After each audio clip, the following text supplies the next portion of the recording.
You're listening to The Trade Gods.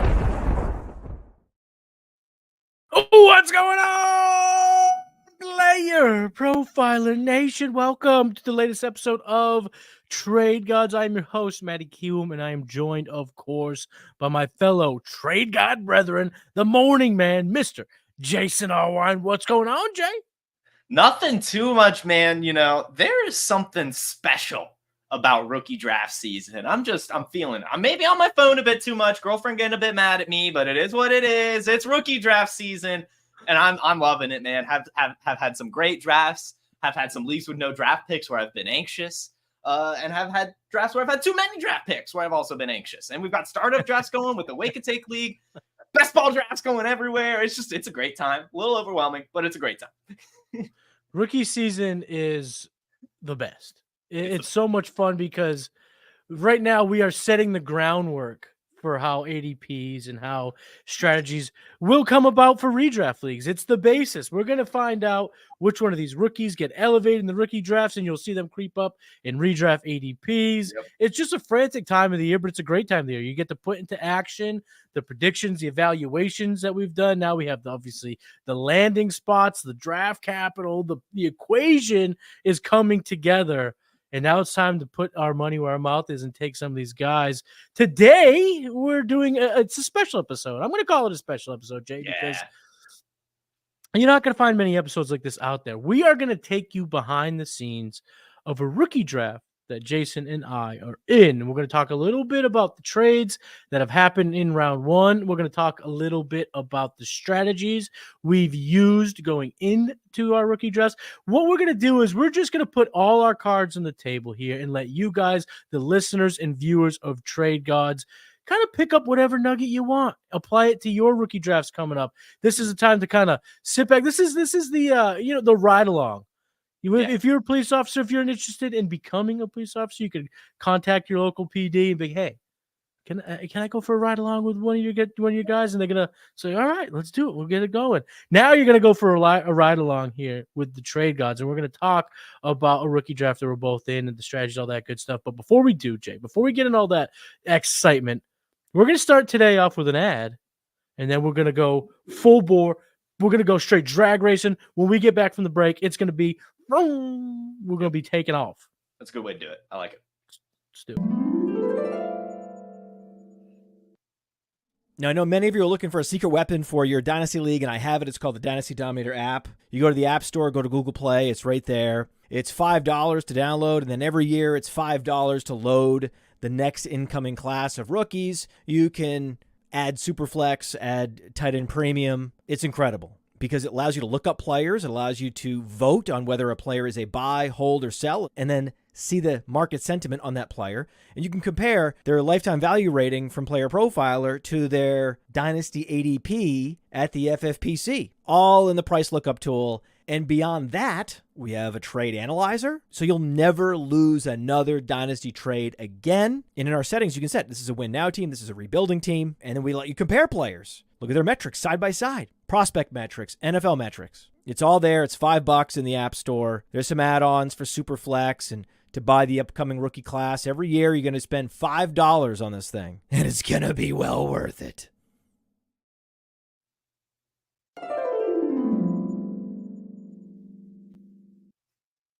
Matty Kiwoom, Jason Allwine, the Trade Gods are back, and we're taking you behind the scenes of a rookie draft that we're both in. So make sure you are subscribed to the Player Profiler YouTube channel and also Player Profiler News YouTube channel. And like this video, leave a comment. Let's get it going. Jason, tell the people listening the league formats. Let's start there. Let's start. How many teams? What's important? And we'll tee it up that way.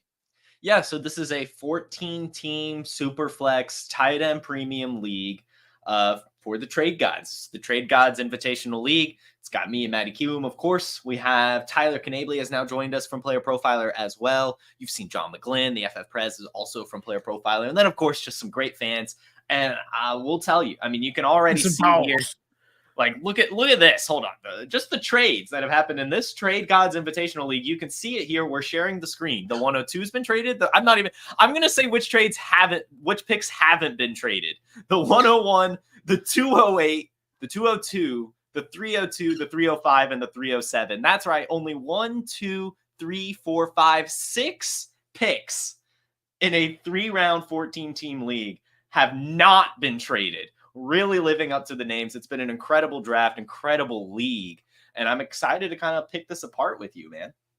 Yeah, well, John Adams is there, the FS Prez, right? That's yes. John Adams, and that MFers left one of my trade offers on red right now, and your boy ain't happening, and he ain't happy about this. So I hope he hears this and checks his inbox because we need to make a deal happen. And I will say this. Only six spots have not been traded. I can tell you that I did try to trade for the 101, and I've already tried to trade for the 208. So I was gung-ho at making some trades. This is not it. We got a bunch of trades. We're going to dive into it. But the first question I want to ask you, it's actually a trade philosophy type question here because you kind of teased it last week when you talked about trading up, trading back, trading up, draft daying yourself. We talked about that a little bit. I just want to, now that it's happened, tell the people listening, this is a nugget. This is an overall rookie draft nugget or a startup draft or a redraft. This is a draft nugget from the Trade God. Digging yourself out of a hole. Okay. Continuing to move forward.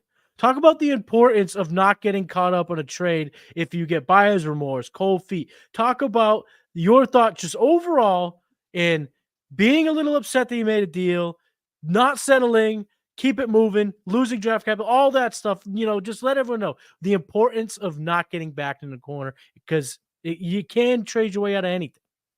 Yeah, I mean, the thing is, I mean, I made a big mistake. For those of you that are unaware, I traded up from the 105 to the 103 in this Trade Gods League by basically just adding a bunch of future draft capital, third, seconds in 2020, or a second in 2026, and like another 26 third.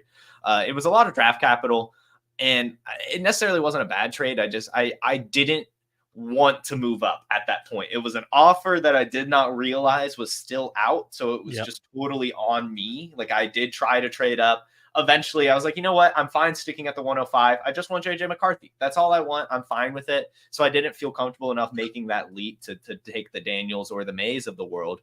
But I still had the offer out there, unfortunately. Luckily, this guy was cool enough to let me kind of trade back with him. I did have to let him keep 225 thirds.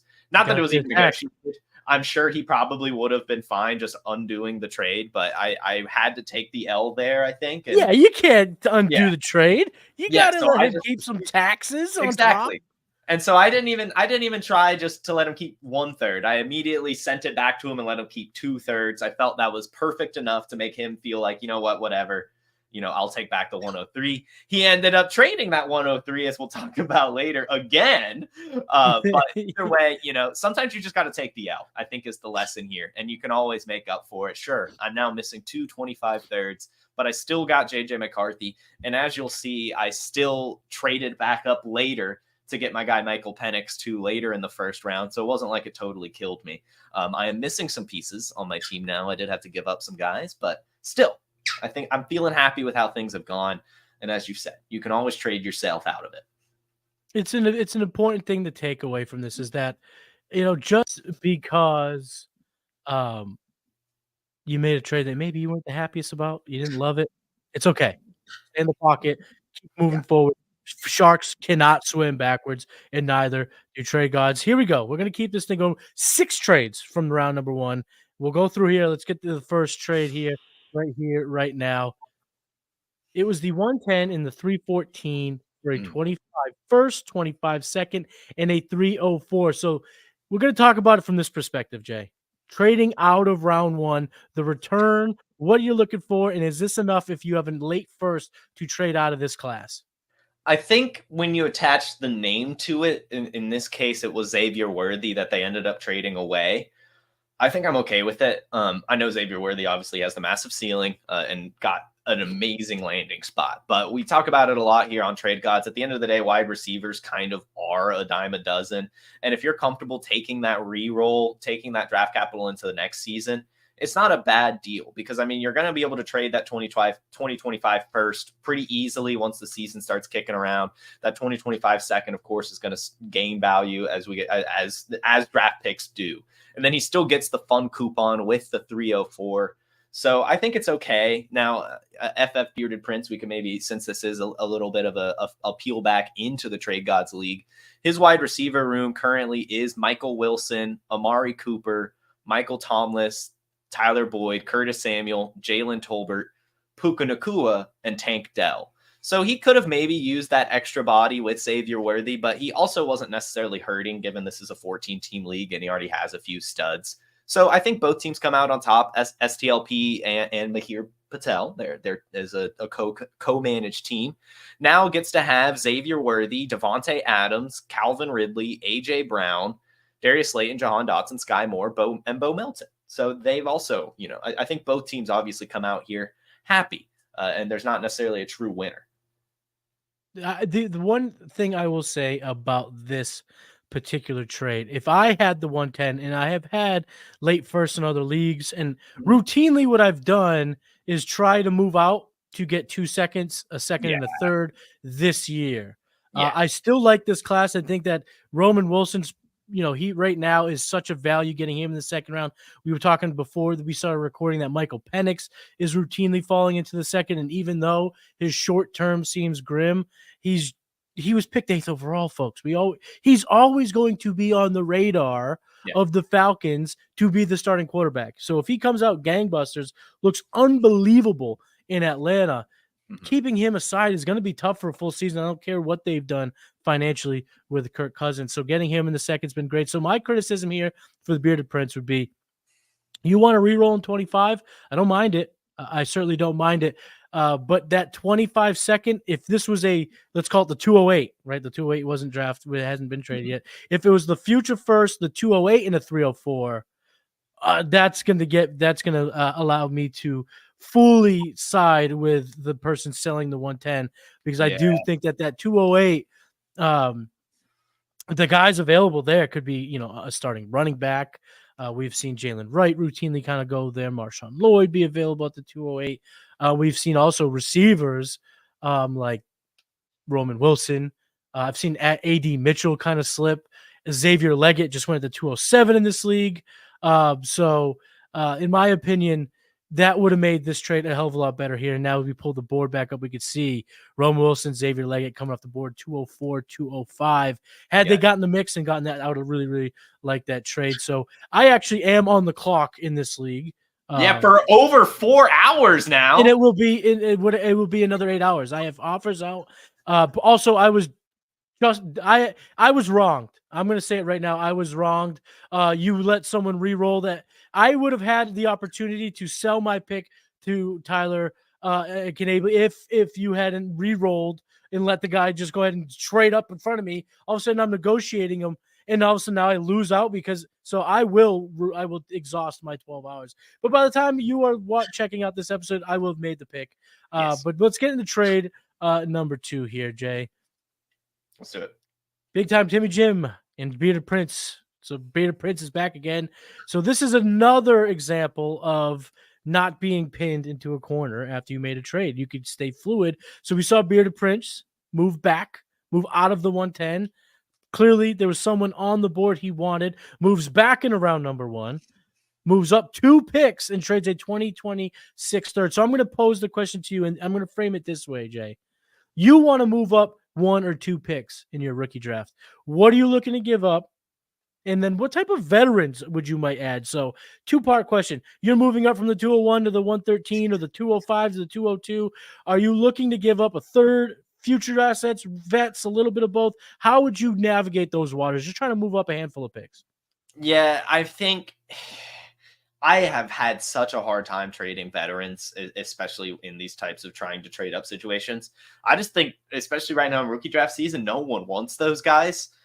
So it generally has to be other draft capital. I'm generally more comfortable giving away a pick this year. I know that's not great process, but I'm starting to kind of like holding my other picks. The more I trade them away, I'm kind of regretting trading those away.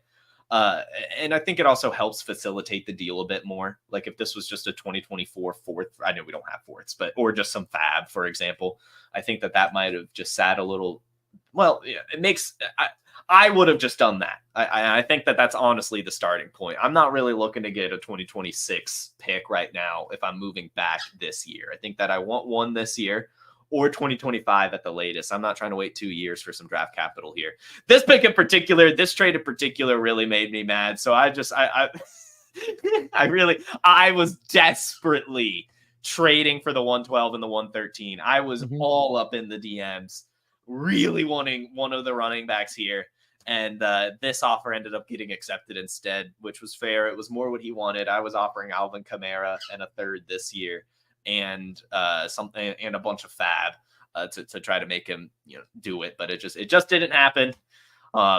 Jonathan Brooks goes to FF Bearded Prince here. I think in this case, the 113 is a lot more valuable than the 201. I know it's only a couple picks away, but that to me is right where the tier shifts from a really good potential running back in Trey Benson or Jonathan Brooks to one of these wide receivers that could be good, but still have an unquestionable floor. So I think that BTTJ sort of tried to get a little bit more, but that's his strategy his whole draft. He was the guy that traded out of the 103. He then traded out of like the 109, I think is actually went to me, then the 111, then the 112, then the 113. So, I get what he was doing. He amassed so much draft capital and definitely comes out on top over a hole. I think this is where he should have stopped. I think he should have just taken the pick here. But I get what he was doing. I agree. And for me, if I'm moving back the 2 slots and in this range, I probably would be. Again, I'm looking to get a third this year. I'm looking to get another pick this year, or veteran-wise. And this is where I think you could zig while others are zagging. Because a meta takeaway that I've kind of had having all these rookie drafts is when you do your rookie draft this close to the NFL draft, trading away veterans is like toxic. Yes. And I'm not talking about old guys. I've had problems trying to trade Tank Dell in leagues. It's because the rookie hype right now is it's vibrating. It's building up. It's almost at its apex. And once that breeds out a little bit, if you do your rookie drafts then, like in the middle part of the summer, maybe even right before the season, all of a sudden people are like, oh yeah, that guy's good again. It's just like right now, everyone's so hyper-focused on the rookie class and everything is hopes and dreams and wishes and everything's built up. It's been impossible for me to sell vets. So if I was moving from the 113 to the 201, I would be looking for a veteran, someone that you could add on, like that would get people just being like, all right, fine. Like, okay, like I don't really. Yeah, I'll take your Brandon Cooks. I'll take your Darnell Mooney. Those are great names. I was gonna go with Antonio Gibson. Is a name, of course. Everyone knows how I feel about Gibson, or even like Nico Collins. I've seen kind of just thrown around willy nilly. Hollywood Brown, DeAndre Hopkins. Like these are all guys inside my top 45 at wide receiver in Dynasty that people are just not really caring about because they're so hyper focused on the rookie. So that's kind of what I would be looking, I think, to do if I was trading back.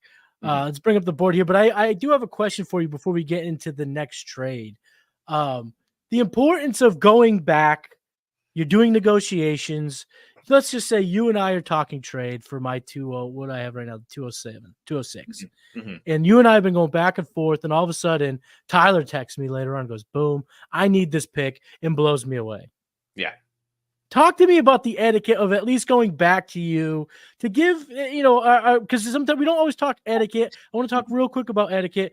Are you a guy that believes that if you're in an open negotiation back and forth and you're about to dip out because for another offer, you got to at least give him the obligatory courtesy last chance offer, right? I think for the most part, I mean, if it's like a total blow away or what ended up happening in the 113 scenario where it was just an offer that they sent out that got accepted, where there wasn't necessarily a negotiation going on, it feels a little less bad. But yeah, I mean, I generally like to give the opportunity like, hey, this is the offer I just got. It blew me away. I'm probably going to accept it, but can you beat it? I think that that's a totally fair message to send. Or, you know, I'm even fine with, hey, I got a really good offer. I don't think it can be beaten. It fits my squad perfectly, and I'm just going to accept it. Cool. Just let me know. But I hate being blindsided. I hate that it just comes out of nowhere. Like, especially, I mean, like we have limited time here on this earth. And I'm trying to work on fake football team right now. And I'm using an hour of my life trying to get a fake football player, you know, or a real football player on my fake team. So, you know, like, I think etiquette's important. I think it is. Etiquette is so important, and I'm with you. You gotta. So we were talking about before we hit record on a trade that I made. Yeah. And the reason why I was able to get it to that level of being excited about it is because I literally went back to them and gave them the obligatory, hey, man, I got an offer. I'm going to accept. I know we've been negotiating, so I wanted to just let you know. And they said, wait, and decided to give pieces that they weren't initially willing to give. And it took us across the finish line. So you got to be courteous. You got to go back and let that person know, hey, come on, we're about to make some moves. All I'm saying is BTTJ, if you had let me know that you were sending out the 113 for the 201 and a 26 third, and we were negotiating my Alvin Kamara plus, I definitely would have thrown some extra cherries your way. I really, really wanted Jonathan Brooks because he also had Chuba Hubbard. And that's, you know me, I love having the backfield. So I was trying to get both of them. It was going to be beautiful. It was going to be special. I was ready to send the house. I really was. Like, I was like pacing back and forth on my patio. Like, I'm so excited. I'm about to get him. You told me we were close. You could tell him. The lesson for everyone watching. Go back to that owner because you never know if they're willing to go up, if they're just negotiating, because negotiation is part of this game that we love so much. The next trade we're going to go in, it's kind of a mid-trade. This is the type of trade that I love. So I'm going to give a big-time Jimmy Jim a lot of credit here with the move back, going from the 109 to the 112 and getting a third. Again, I wish it was a 24 third, but this is a nice little smooth move. Is this enough for you though, Jay? Because right now, okay, you're out of the top 7-8. Right, but you're knocking on that door. You're gonna be able to get a Xavier Worthy, a Brock Bowers, a Bo Nix, a Michael Penix. You're going to be able to get yourself a pretty good rookie. So to move back to the 112 is getting a future third enough for you. No, because now we're talking about if we combine these two trades, BTTJ has essentially traded the 109 for the 201, a 25 third, and a 26 third, and that's a huge jump to only get two future thirds. I think that I get it. Again, you like moving back and everything, and you like accruing that extra draft capital that keeps getting thrown away in our leagues generally. And you're not comfortable with any of the guys here. So you take what you can get. But I think at some point you've just got to pick a player. You've just got to pick a player and hope it works out. And then you can trade the player. But that's a trade guts thing, right? You know, like the picks do carry value. And if he felt that he could get similar value from a player at 109 than he could at 112, then yeah, just getting free draft picks definitely feels nice. But I'm just, especially right now, as I'm watching more of these rookie drafts play out, I mean, in SUPERFLEX leagues, you've got to lock down quarterbacks. I ended up actually trading for this 109. I guess we can probably do that next to get Michael Penix. Cause I think that's like you need to lock them down, and they all got really high draft capital and good landing spots. So I think you've just got to take a chance on a quarterback if they're staring you in the face instead of a future third. Let's move right on to the next first round trade that we saw in this league here. I wanted to go to this one. First of all, it was labeled the next one, so of course we're going to go to it. But it's also great to bring up because we were talking about veterans. It's kind of been a theme throughout is the ability to trade veterans. What are you looking for? So here we do see a trade in which involves two veterans. So the FF Prez, our guy John Adams, acquired the 103 in a first 2 years from now. We've talked about not wanting the patience. So I don't love this, but big time Timmy Jim. This guy's he's making all the trades we're talking about. He's out there going slinging. But he gets Keenan Allen and Breece Hall. Is that enough? I think it's enough right now, but if Jaden Daniels pans out, like I'm sure the FF Press hopes, that's who he took with this 103, then it's tough. I mean, trading away a top end running back for a top end quarterback is, usually possible, but generally you'd have to add a little bit more than just Keenan Allen to get it done. We were talking a little bit earlier. I was trying to trade CJ Stroud for Bijan Robinson plus, and I mean, like I could get like a Jordan Love and stuff on top. So those top tier quarterbacks, if they pan out, is a huge value. However, they are kind of risky. The Jaden Daniels, the Drake May, those two are kind of risky. So I understand being away from that risk and just wanting to take, in my opinion, really the Dynasty RB1 Breece Hall. Dude's a stud. And so I love in any chance getting Breece Hall. So I don't know if it's going to pan out, as we're going into like 2025, we might feel differently. Yeah, I love this trade for John Adams. I don't really like it in reverse, and I'm not opposed to moving players for picks. Matter of fact, the trade that I just talked about a few minutes ago that Jason and I were kind of picking through before we hit record was me trading away the 102, getting 2 veterans, but I also got the 110, and that was kind of the difference maker for me. In terms of that negotiation, and when that's what I don't like here, because what the Prez got here was he ended up getting Jaden Daniels, but if he wanted to go, I think Neighbors was still on the board, Drake May, you could go a number of ways. This class is loaded at the top, and he also got a future first. That's just another bullet he'll have in the chamber if he wants to move up later in. Probably not this draft. We're already in the second round, but it just hypothetically move around the board or go get that vet when he's winning. And, beat the big time Timmy Jim did get Breece Hall, who I have as running back 2, but I'm not going to argue running back 1 versus 2. They're both elite assets, but the fail factor here is so high. I think the floor is so low. And what the Prez did was take maybe a little bit of electricity, kind of that Breece Hall asset, and turn it into and improve his floor so dramatically now and in the future. Because we heard Alan talk about it last week on Sonic Truth, like in regards to Michael Penix, that his value is insulated based on his position. Well, now let's just amplify that with Jaden Daniels. Yeah, I think that you can get that asset now in Daniels, and then get Breece Hall when he's healthy, when he's ready to rock. You're just getting so much. You're accruing way too much risk and selling way too much safety, in my opinion, with this rookie draft. So I love this team, this draft for John Adams. Love it. Absolute slam dunk for me. I do want to say it can't be overstated that big time Timmy Jim does have Jalen Hurts, Kyler Murray, now Breece Hall, CD Lamb, Jamar Chase, Mark Andrews, and now also Keenan Allen. So, I mean, it definitely helps his team. He was weak in the running back department. So that's probably what he wanted, was just Breece Hall. I don't know. I mean, I do think that Jaden Daniels carries some risk. Now he's going to have a good floor for fantasy, but I mean, it could definitely be a Justin Fields 2.0 situation over the course of his career. So yeah, we'll see. I mean, listen, every team's different. All the context matters. Right. So getting the Breece Hall is a puzzle piece that's needed. So I guess the overpay makes sense in terms of the bigger picture.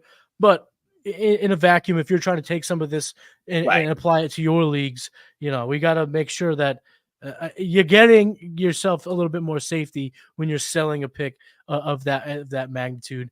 Let's move on to the 5th trade. So we got 2 more trades here, Jason, we're going to talk about here. So many trades. And this is what you get in the TGIF. I love it. This is what you get. So this is the trade that you were teasing about 5 minutes ago for you to acquire the 109. So I'm just going to set it up, and then I want you to run. You can talk about it in any context. I want you to pull back pull back the curtain here, break the fourth wall, let all the people tuning in know your thoughts about this, because that's the nuggets they'll be able to take away in their own league. So you acquired the 109 and you got Brandon Cooks. And to do so, you basically just sold the 308 in Pickens plus 2 2026 picks. So the floor is yours. Take it any direction you'd like. This was a tough one to pull the trigger on. And I think that a good thing to talk about here is trying to figure out what your league mates are going to be doing with their picks. I was looking at the board. I'd already tried to trade up with you at the 108 to get Michael Penix, because I was looking, DeRay25, who had the 109, and FF Bearded Prince, and Duray 2025 were the next few players to pick, and BTTJ. All three of those teams needed a third quarterback. They all have two very good quarterbacks, but don't really have a third that they can look to if it, like just to have in a super flex league. So I figured Michael Penix was not going to survive very much longer. And if I had to jump up to get him, I had to jump up to get him. Duray and I negotiated for a very long time. I made very sure not to tip my hand because I did figure if I told him I was going for Penix that he would not have done it. I wanted to keep the window open to make him think that it was Xavier Worthy that I was going, or maybe even Bo Nix. I don't know. He came after I sent him. I think it was just George Pickens for the 109 was my original offer. And then we kind of started playing around with some fun stuff. He wanted to get just Justin Fields involved to get the stack, and we just couldn't do it. You know me, I can't quit Justin Fields at all. You'll never be able to, yeah. And I was not wavering. I really wasn't. And I feel bad about it. Like I really do. Like he was like, come on. Like he was like, I'm willing to lose the trade, but like you got to meet me halfway. And I was like, I feel like I already am compromising a little bit. So I was like, let's just figure it out with just George Pickens. I want to say another offer came through and he did the thing where he came back to me and was like, can you beat it or something? He sent me this counter. So this is funny. He had Darnell Mooney. So I was trying to get the 109 and Darnell Mooney, which I thought was kind of tipping my hand that I wanted Michael Penix, but you know, I'm a Falcons fan. So I think it just didn't really come across that way. I think he was just like, oh, he wants a Falcon. And he wouldn't budge on Darnell Mooney. So he countered with Brandon Cooks. I countered again where I think made the 2026 third, another 2024 third, and made it Darnell Mooney. So I was willing to jump up 2 years, and he still wouldn't budge. And I think I added Fab. Like I really wanted to get Mooney over Cooks, but you know, Cooks is ahead in dynasty rankings. Like I'm not fine. I think he gives you enough floor. But I just wanted some Mooney action. Anyway, he was like, no, I'm not budging on Mooney. We countered it back. Here we go. I get Brandon Cooks in the 109. I take Michael Penix, and he DMs me. I didn't want to trade Mooney because I was going to get Penix at the 111. Okay. So that was a good job not tipping your hand. Yes. That's another takeaway. Another takeaway. High, keep some things close to the vest. Yeah, I actually did send him the trade analyzer first with like Justin Fields involved and Michael Penix in it, and I immediately deleted the message. I was like, wait, he can't see that Michael Penix is in it. But anyway, so that I'm glad I made that trade because, like I said, I think FF Bearded Prince could have gone Penix, who was right after that, and I definitely think he would have gone Penix at 111. You guys know me. I've got to lock down my guy. I've got a decent quarterback room, so he's sitting on my taxi squad right now. I have a pretty solid wide receiver core, albeit old, so trading away George Pickens hurts. DK Metcalf, Cooper Kupp, Deebo Samuel, DeAndre Hopkins, George Pickens was my room. So trading away him sucks, but I still think I'll get some points from Brandon Cooks, and I'll just figure out the other stuff. Again, super flex, getting a quarterback, I just think is so important, and I really do think that Penix is going to be a stud when he starts. This is what I want to do now. You've inspired me to play a name game. Okay. We're going to play a name game with George Pickens here. So basically the 109 puts you in this level. So we're going to do George Pickens or Xavier Worthy. I think Worthy. Okay. Just for the funness, but I love Pickens too. It's like, that's the one where it's like, I think if I have Patrick Mahomes, I'm going to get Worthy. If, I don't know. Oh, that's tough. That's a tough one. That's like, yeah, no, it's tough. I mean, you're in that range here. Yeah. George Pickens or Keon Coleman? My boy Pickens. Or George Pickens or Ladd McConkey? Pickens. Pickens or Roman Wilson? Pickens. Pickens or Brian Thomas? Pickens. Okay, so you're saying here that starting at the 109, because it's in Superflex leagues, I've seen Worthy be off the board. Well, actually, one more name, so we can kind of frame this perfectly. We set it up. They say measure twice, cut once. That's why we're measuring twice and cutting once. Here's this one: George Pickens, Brock Bowers. George Pickens. Okay, so you have now just solidified to our listeners, if you're there at the 109 and Worthy has been over-selected, all I use that, and I'll use Bunny as there because I don't know if it's an overselection. But he's taken Bowers is on the board here at the 109. That's BPA, best player available. Yeah. You're saying you're totally fine for anyone listening to go hunting for Pickens with that 109. Yeah, or just take quarterback. I definitely will firmly take Michael Penix or Bo Nix over Brock Bowers and Xavier Worthy right now. Okay. Firmly. Okay. Firmly. Okay. So they get the quarterback. So that will bring hesitations, but skill positions. And you can apply that if you're in a Superflex league, apply that. You're obviously gonna have to scale down the pick. The 109 for Pickens makes a whole lot more sense. But maybe someone offer you that, and you're like, I don't know, maybe I do want Xavier Leggett. Maybe I do want AD Mitchell. Maybe I do want BT. No, I think Jason's painted a pretty great picture here in terms of Pickens' value heading into a new role, potentially being an alpha with a new quarterback in the Pittsburgh Steelers offense. So I think that was a great call. We're going to move on to the last trade, and then we'll bring up the board for final thoughts, all these good things. And, of course, make sure you're subscribed to the Player Profiler YouTube channel. Like this video. Leave a comment, maybe some of the things that you're kind of seeing in your leagues. Maybe you want us to answer some questions about how your rookie drafts are playing out. Absolutely. Go ahead and leave it in the comments. Last trade we're going to talk about on today's episode it's a dump. It is. Dump was what I'm going to call it. I don't know exactly how to frame this. I don't know. My brain just kind of melts away when it happens. But what? Okay. So just I take it away. I don't even know where to begin. Okay. I think Mr. Allwine might have to come out here, if I'm being honest. Because we'll see. Mr. Allwine has to come out. This is nonsense. It's a little nonsense, but also like not at the. To frame it this way, to those listening, John McGlynn has traded up from the 113 to the 112 by giving up 7 droppable players and $631 of fab. Those players, Weil, the tight end for the Tennessee Titans, Irv Smith, Zonovan Knight, Kayshon Boutte, Justin Ross, David Bell, and Charlie Jones. I am almost positive that BTTJ, who again is made this trade, trading down from the 112 to the 113 and getting all these assets, I want to say he dropped every single one of those players immediately, maybe kept Charlie Jones and Irv Smith, maybe, if I remember correctly. But either way, I think that the real thing was the fab. And John is still over the roster limit, in case you were wondering. John somehow is still over the roster limit despite trading away 7 players. So I think that's why he did it. It's a bit of a mess, and a lot of them ended up getting dropped anyway, which I guess the argument here should just be, guys, if you're over the roster limit and you've got some shit, just drop it. Just get rid of it. Like, I know it sucks. I know you want to get that value, but now you have to do this, and it just looks weird. So just drop them. Just drop them. Just drop them, because at the end of the day, you sold majority of your fab to move up 1 pick, which it's just fun, and it is fun. It is fun. But you see all this, like I remember seeing it on the feed, being like, I'm not even combing through all this. This is nonsensical. This is redonkulous. Yeah. Don't do that. Just cut the guys. Just cut the players. What are we doing here, guys?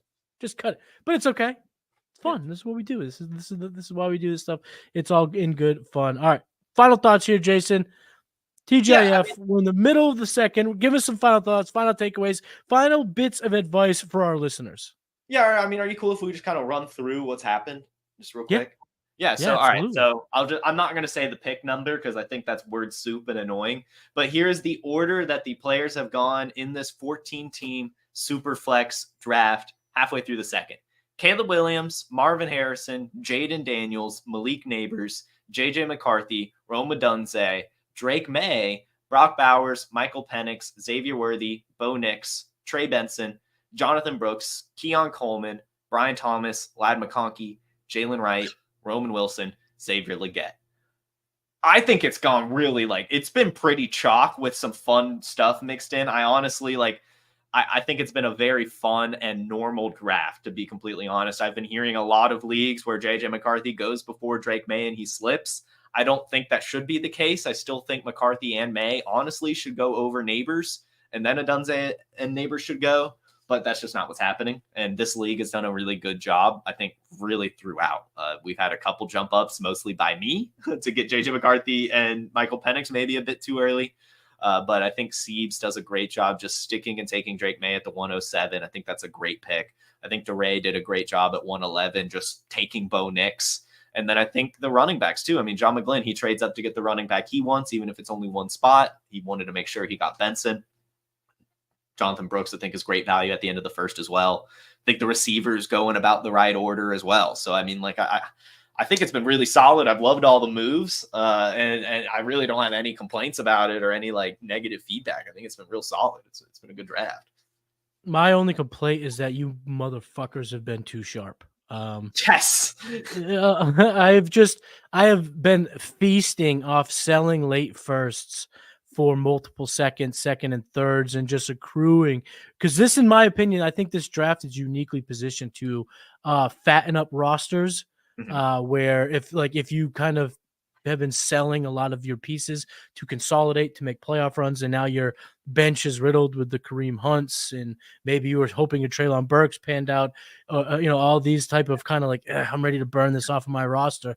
This is why I think this has been a great draft to move back and just accrue multiple picks instead of coming away with your Keon Coleman, moving out and getting a Roman Wilson and Audric Estime and Jalen Polk, Javon Baker, all these names. So this league's kind of been a thorn in my caboose because every time I've done that, looking to make moves, boom, there goes Jalen Wright, boom, there goes Roman Wilson in back-to-back picks.